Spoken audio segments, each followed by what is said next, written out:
They found it hidden behind a false panel in the Tesla's lab, sealed in lead, wrapped in linen.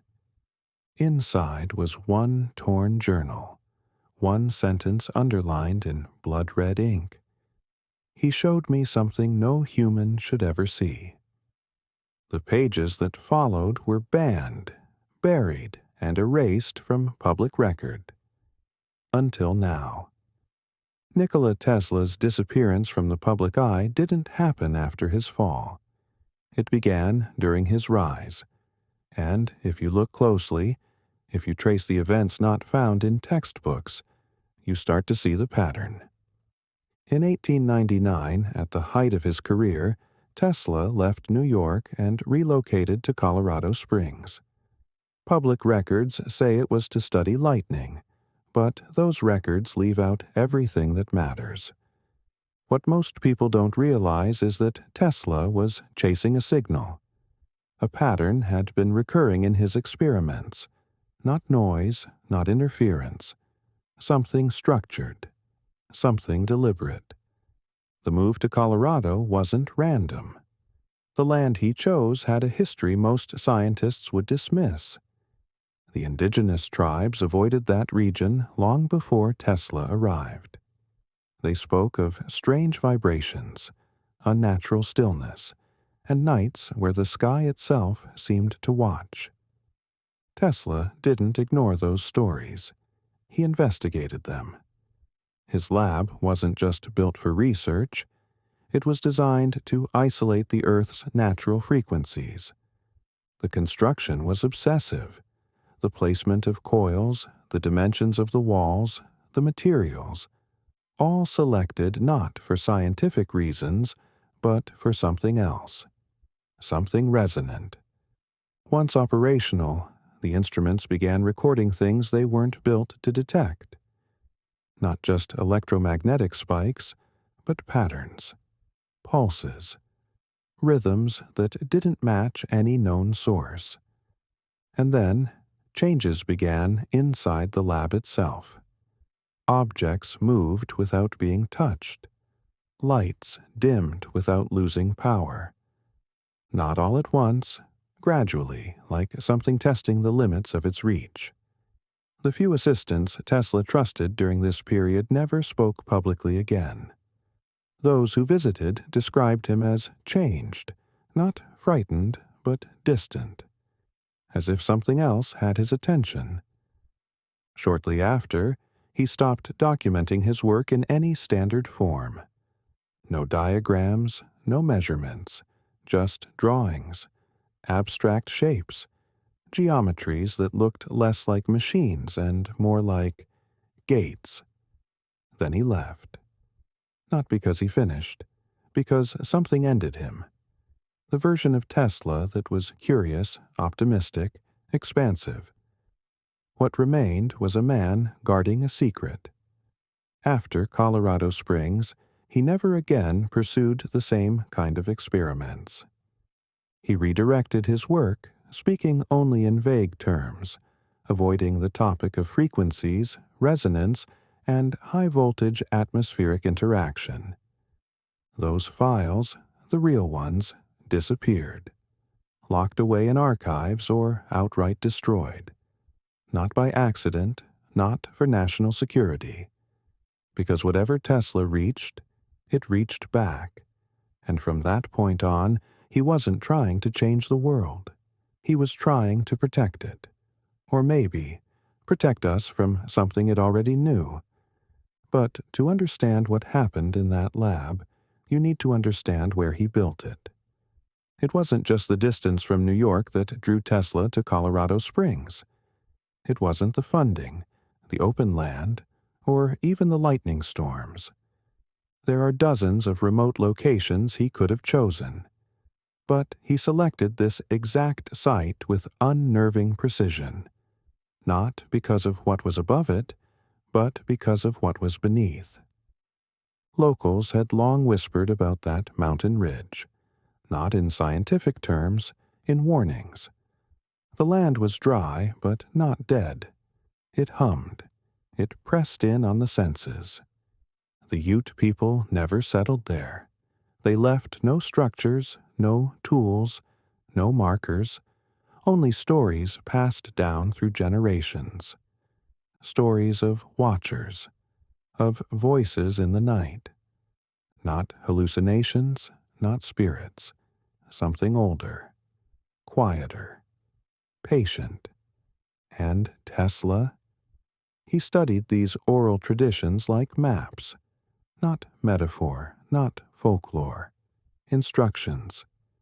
That land had a frequency, and he intended to hear it. But here's what they never teach.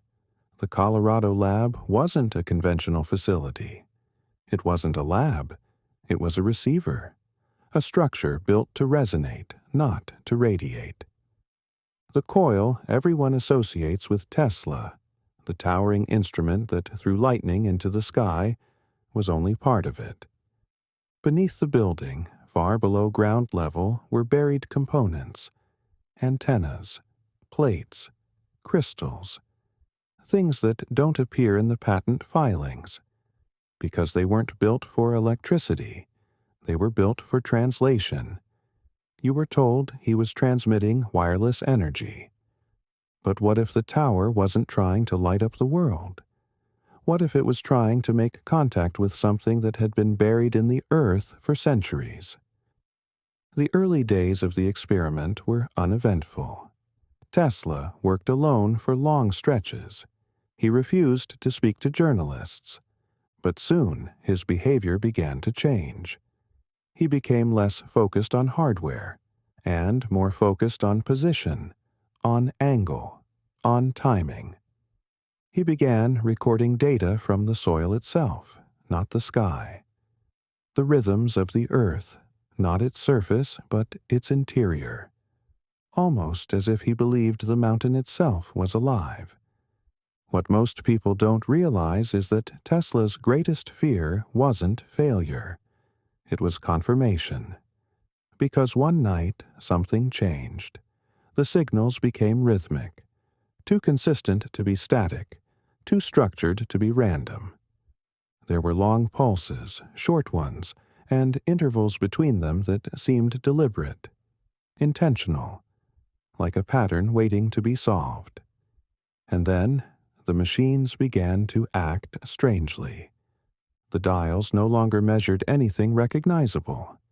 Needles jerked without input. Vibrations began emanating from the ground at specific intervals, always in sync with Tesla's recordings. And each time he tuned the coil to match that subterranean rhythm, something shifted in the atmosphere. A feeling in the air, heavy and alert. He stopped inviting visitors, not out of secrecy, out of protection. Because now it wasn't just about him. He was no longer alone in that lab. Years after Tesla's death, a private collector came into possession of a single torn page, rumored to have been pulled from the lab before federal agents sealed it. On it, a diagram, a circle, a vertical figure through its center, humanoid in shape, but hollow as if made of vibrating energy. 7 points of light encircled the form, each marked with a symbol not found in any known alphabet. No context, no notes, just one chilling detail. The figure's head and feet weren't aligned, the energy twisted, as if the being was caught mid-transformation. The implications, unknown. But the suggestion, terrifying. Because this wasn't an invention, it was a warning. They say Tesla had started seeing things, visions he didn't explain, drawings he wouldn't share. Some claimed he was hallucinating, but those close to him said he stopped sleeping. Not from mania, from anticipation. He began charting dates, planetary alignments, and electromagnetic tides with religious focus. He wasn't just reacting to the signals anymore. He was preparing for something. And here's the part that was never meant to be found. The part scrubbed from archives, omitted from biographies, and denied by government agencies. There was an entry in one of his surviving sketches, not labeled, not signed, not meant to be seen. Just a single sentence beneath the drawing of that circular formation. He knew the pattern wasn't a call. It was a check-in. He hadn't made contact. Contact had made him. That's why he left Colorado. Not because the experiments failed, but because they worked. He had been heard. And if what reached back understood even a fraction of what Tesla was capable of building, then staying there meant giving it more. More power, access, and direction. He abandoned the lab almost overnight, walked away from his own life's work, not to protect the patents, but to bury something that never should have been uncovered. And yet, someone else found that page, and that diagram still exists, not in any museum, not in any textbook, but somewhere out of reach, still waiting. He left the Colorado lab physically, but something followed him out. Not a person, not a sound, a pattern. Because before Tesla vanished from that site, there was one final event he never spoke about publicly. No lecture, no interview, not even in the controlled writings his assistants released after his death. But fragments of it survived, buried in his private notes, marked with symbols and timing intervals that don't match anything in electrical engineering. It happened in July of 1899. The air that week had been unusually still. The coils behaved themselves, too much in fact. No interference, no irregular sparks, just silence. For someone like Tesla, who had learned to read the electrical heartbeat of his lab like a symphony, that quiet wasn't peaceful. It was a silence with weight, the kind that precedes a collapse. Then the signal returned. It started faint, a clicking inside the instruments that didn't match any local weather pattern or known atmospheric condition. But Tesla had heard that cadence before. It wasn't noise, it was structured, and it didn't fade. It repeated. Not just once or twice, but in a cycle so precise it ruled out chance entirely. 1, 4, 2, 7. Then again. 1, 4, 2, 7. Over and over. Always in perfect spacing. Always returning to the beginning like a looped thought that refused to die. At first, he assumed it was some form of interference, an echo, a natural wave caught in repetition, but the rhythm was too clear, too intelligent. This was not the chaos of nature. This was the order of intention. Tesla had spent years preparing for this, years designing machines to detect signals that weren't meant for human ears. But what he hadn't prepared for was being detected in return. Because the moment he tried to interpret the pattern, to break it, map it, translate it, something shifted inside the lab. Not outside, not in the equipment, in the air itself. The lights dimmed, but not from a loss of power. They flickered with a pulse in sync with the signal. Metal tools began to tremble, not from vibration, but from resonance, as if something invisible had entered the space and was pushing against the physical with non-physical force. The human body doesn't usually hear electromagnetic shifts, but that night, Tesla felt them. Inside his bones, in his spine, behind his eyes. It wasn't a sound, it was a presence, static with intent. He knew this wasn't just data anymore. This was communication. The numbers weren't a message. They were a call sign, a way of saying, "I see you, I hear you, I know you're there." That realization undid him, not because it proved something impossible, but because it removed the last boundary he thought was safe. Tesla believed in reality as a layered system. Frequencies stacked atop each other, mostly inaccessible, except under extreme conditions. But now, he was certain that something in one of those layers wasn't just aware of us. It was watching for signs that we had become aware of it. He shut the experiment down, not from fear of being wrong, but from terror at being right. And here's where the story fractures. Not for Tesla, but for you. If your perception of reality was suddenly altered by a voice that didn't belong to this world, would you trust your senses, or would you trust your fear? Because the deeper you go into this story, the less useful your old instincts become. The brain tries to protect you from things it can't explain. It wraps the unthinkable in denial and calls it sanity. But ask yourself, what if the signal wasn't a threat? What if it was an invitation? An invitation to hear the world beneath the world, the hidden architecture of intelligence that doesn't speak in words or symbols, but in pressure, pattern, and vibration. That numerical loop, 1, 4, 2, 7, it appears nowhere in Tesla's prior work. It doesn't correspond to any known code system, no Morse derivative, no standard modulation format. And yet, every time the signal returned, it came back exactly the same. He knew what that meant. Any repeated signal with structure implies one thing: agency, and agency implies intelligence, and intelligence implies motive. But it's what happened next that he never wrote down.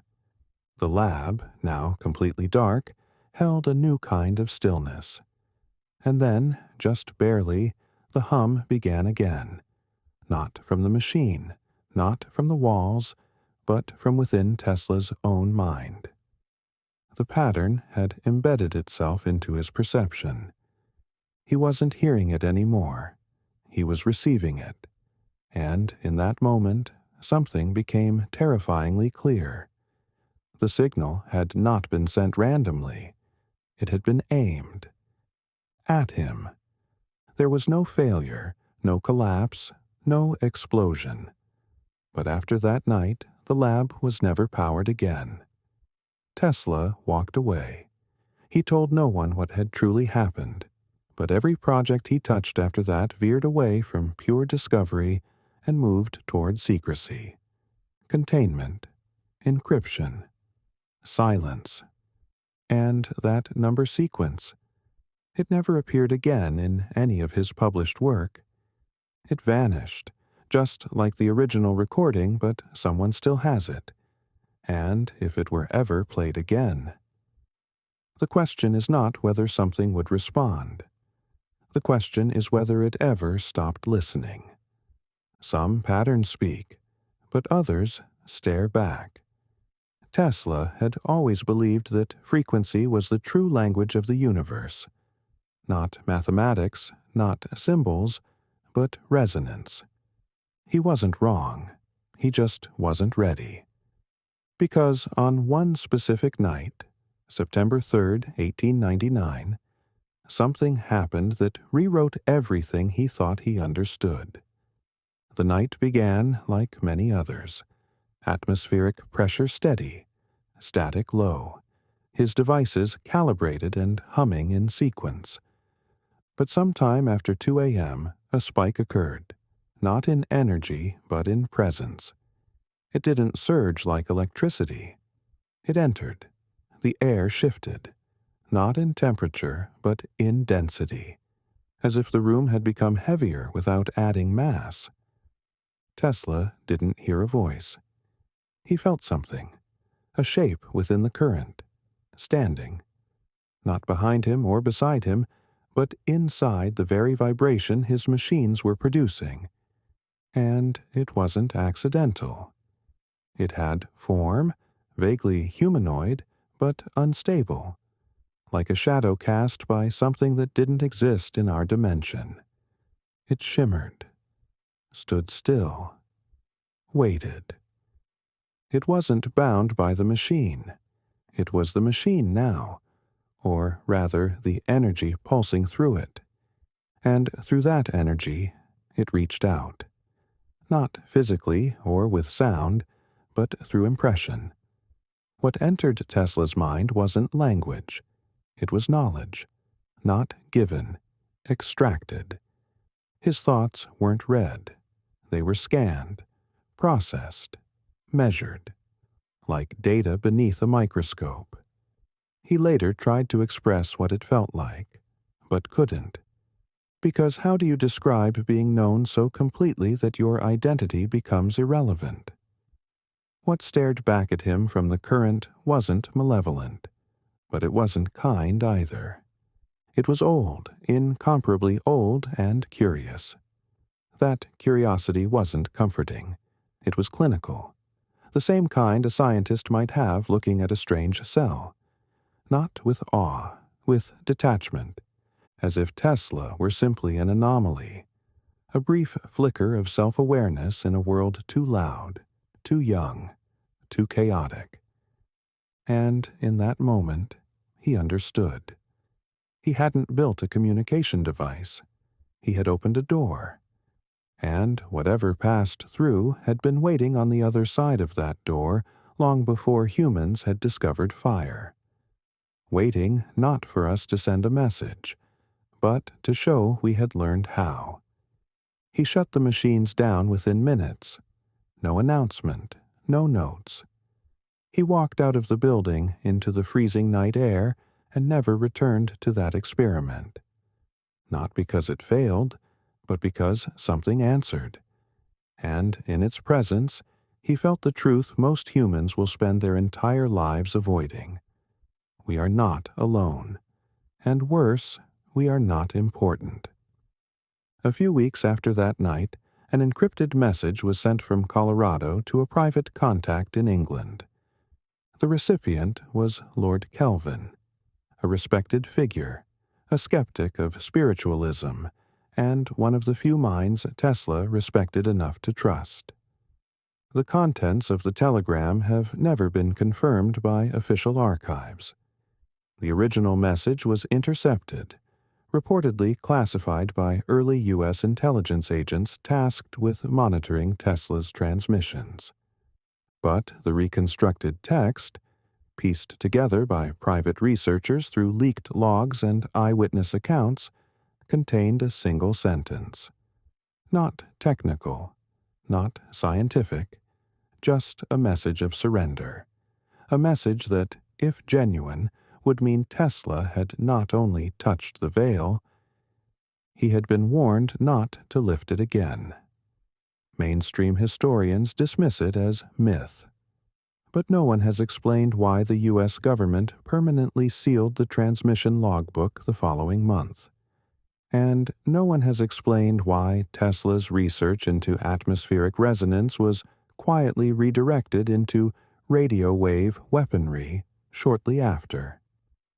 As if the state realized something he had only begun to fear. What's important isn't whether the entity was real in the way we define reality. It's what Tesla did next. He never resumed those frequency experiments again. He changed his focus, shifted toward safe ground, directed energy, wireless power, mechanics of light. But he never touched those resonance patterns again, never reopened the lab, never even spoke of that night, because deep down he understood something that no invention could fix. He had pierced a boundary that was never meant to be crossed, not by force, not by brilliance, and certainly not alone. What he felt that night wasn't just contact. It was a recognition. Something out there had become aware of him. And the part no one dares to consider is whether it still is. Some say that after that night, Tesla began to isolate, not socially, spiritually. He withdrew, but not into madness, into silence.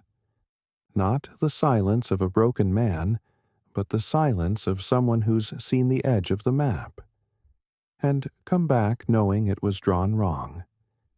There are still fragments of those night logs, numbers written in spirals, sketches of shapes not found in geometry, notes about oscillations with no known source.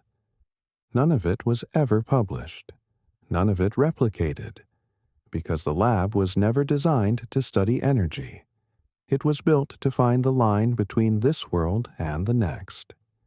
And Tesla, on that night, crossed it. But not everything that waits on the other side wants to stay there. For years after that night in Colorado, Tesla went silent. Publicly, he still gave interviews. He still made bold predictions. But behind closed doors, the work changed. It no longer chased possibility. It tried to contain it. And then, in the final decade of his life, something resurfaced. Not a machine, not an invention, a design. It wasn't for energy, it wasn't for communication. It was something entirely different, something he never filed, never published, never even discussed in the usual circles of academic exchange. It was a gate. At first glance it looked mechanical, a structure of sorts etched in layered spirals and recursive geometry. But the more you stare at the diagram, the less physical it feels. No hinges, no mechanisms, no moving parts, just form and symbols. Some drawn in ink, others in graphite, and some marked so faintly they appear only under magnification. Symbols that don't belong to any known language.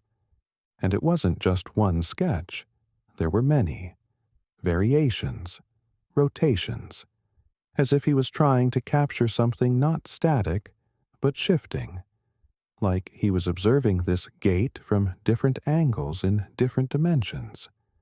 The framework is always the same, a spiraling ring with 7 nodal points around it, not placed evenly, but precisely, off balance by design. Because, according to a document buried in a confidential memo dated 1934, Tesla told a young assistant in a moment of vulnerability, "This will never be shown." The others would try to open it, but they don't understand. It opens both ways. He didn't mean metaphorically. He believed this gate wasn't something to be built. It was something to be activated. By what? Frequency? Thought? Sequence? We can't be sure. But the intent behind his secrecy was unmistakable. This was not invention. It was containment. After his death in 1943, officials entered his New York hotel room. Within hours, the FBI confiscated his remaining belongings, but not for national security, as they later claimed. Because among the objects taken was a black folio hidden inside a locked drawer. Inside that folio was the original sketch. It has never been seen again. No academic record, no official photograph, no mention in the declassified archives. But the assistant, the one Tesla confided in, had made copies. Not perfect ones, not full, but enough. Years later, fragments of those sketches surfaced in an estate sale, buried beneath unrelated papers. They passed through several hands until one collector recognized the signature spiral pattern.